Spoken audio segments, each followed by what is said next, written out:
This was almost 10 years ago. I was in my early 30s and had only recently married him. Even before we wed, he worked endlessly, and I expected life with him to be difficult. But after marriage, he rarely came home, and I felt unbearably alone. At first, I tried to make his rare time at home restful, but frustration built up. I grew harsh with him whenever I saw his face.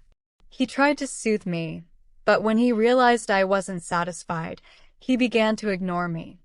I wanted his attention, no matter how busy he was. After all, we were married. But my emotions overwhelmed me, and I couldn't see him objectively anymore. Whenever we fought, he would say, "I'll settle down soon, and then we'll go to that island you like." But it never happened. One day I snapped. "Work is more important than me, isn't it? If so, don't force yourself to come home. I'm tired too, and seeing you so exhausted just makes me sad." No matter how many harsh things I said, he never got angry. Still, I felt our marriage was crumbling. At first, I didn't suspect cheating because his job required many business trips. But one day, I found a hotel receipt and membership card in his suit pocket. The dates matched days when he was supposedly away. He had accumulated points for multiple nights. My husband was admired by many women at work. I convinced myself he must have found someone else. Bitterness consumed me. Why should I suffer while he enjoyed another woman's company?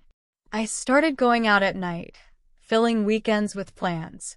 It felt good for a while, but soon I grew tired of forcing smiles. Maybe it was time for both of us to be free. We weren't facing each other as husband and wife anymore. Perhaps he'd be happier with someone else. Perhaps I would too. Still, it took courage to say it. I wanted a divorce. After days of hesitation, I texted him, "Come home early today. I need to talk." He replied instantly, "I need to talk too. I'll try to leave as soon as possible." My heart raced. When he came home after 9, I saw how thin he'd become. His kind eyes were the same, but the distance between us felt unbridgeable. He sat in silence as I spoke, only nodding occasionally. I grew angry. "Why won't you say anything? I know about your girlfriend." He looked startled, then smiled faintly. "What you knew," he teased. Somehow his tone broke my anger, and suddenly, we laughed. For the first time in so long, we laughed together. Afterward, we spoke honestly.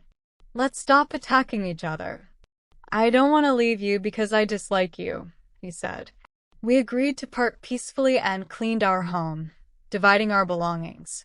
He insisted I take whatever I wanted. "It's all my fault. This is my atonement." That night, after the cleaning, he came into bed and pulled me into his arms. "This feels wrong. What about your girlfriend?" I whispered. "Just one more time," he said softly. "I want to be by your side." His once strong body felt thin, frail. When I asked if he was okay, he simply said, "I've been cutting weight. She likes me like this." My heart broke again. Still, I stayed in his arms, silently praying for his happiness. The next morning, he was gone. On the table lay an envelope. Inside, bank books, property documents, and signed divorce papers. A large sum of money had been placed in my name.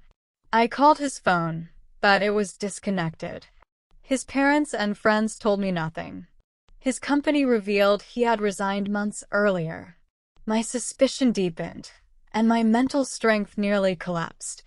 He had arranged everything so carefully, even compensation.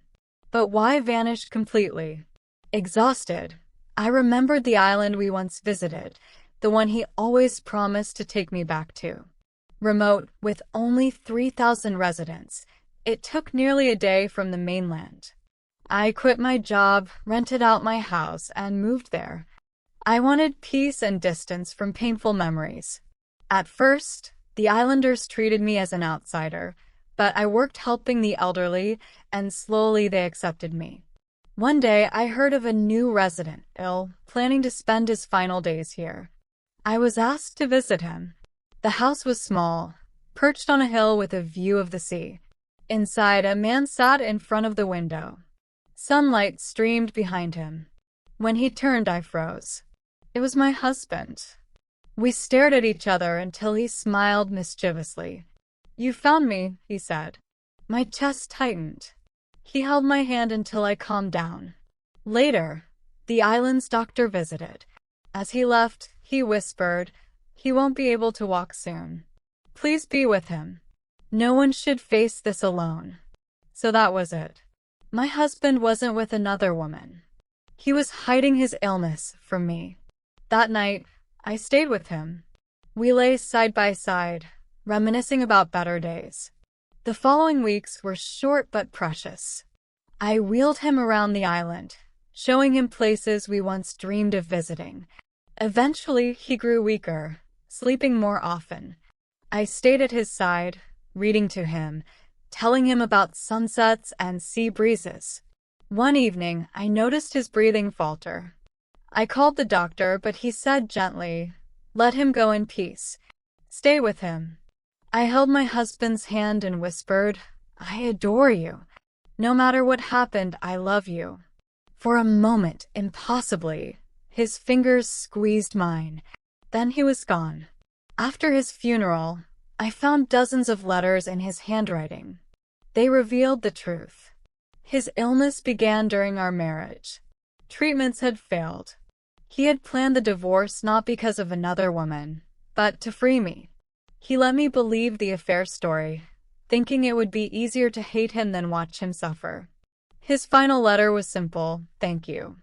I love you." Now, years later, I still live on the island. I built his grave where his home once stood, overlooking the sea. One day I'll join him there. Until then, I live surrounded by his memory, peaceful and grateful for the time we shared, even with all its pain. Thank you for listening until the end. I'll see you in the next video.